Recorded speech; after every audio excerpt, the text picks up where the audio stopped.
सत्य असेल तेच दिसेल. भारतीय जनता पक्षानं 2029 मध्ये होणाऱ्या निवडणुकांसाठी स्वबळाचा नारा दिलेला आहे. मित्र पक्षाची एकलाच चलोरेसाठी सुरू असलेली तयारी पाहता शिंदे सेनेनं ही कंबर कसली आहे.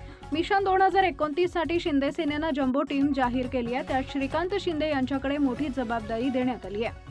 लोकसभा निवडणुकीच्या दृष्टीनं शिवसेनेनं आतापासूनच कंबर कसली आहे. शिवसेना मुख्य नेते व राज्याचे उपमुख्यमंत्री एकनाथ शिंदे यांच्या आदेशानं पक्षानं राज्यातील 48 लोकसभा मतदारसंघासाठी संपर्क प्रमुखांची घोषणा केली आहे. यात मुंबईत 6 लोकसभा मतदारसंघ आणि ठाणे लोकसभेची जबाबदारी शिवसेनेचे संसदीय पक्षाचे नेते खासदार डॉक्टर श्रीकांत शिंदे यांच्यावर सोपवण्यात आली आहे. भिवंडी व कल्याण लोकसभेच्या संपर्क प्रमुखपदी खासदार नरेश मस्केंची निवड करण्यात आली आहे.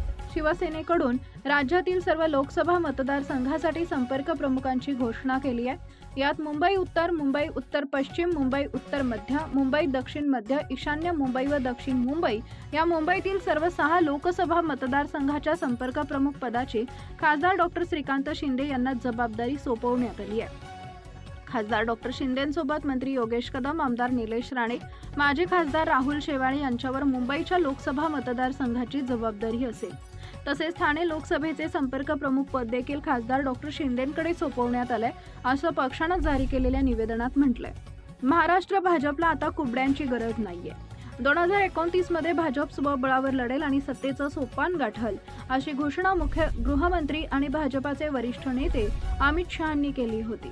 यामुळं पुढील निवडणुकीत भाजप स्वबळावर लढणार ही बाब स्पष्ट आहे. भाजपचा एकला चलोरेचा पवित्रा लक्षात घेता शिंदे सेनेनंही आतापासूनच लोकसभेची तयारी सुरू केली आहे. Subscribe now and press the bell icon. Never miss an update.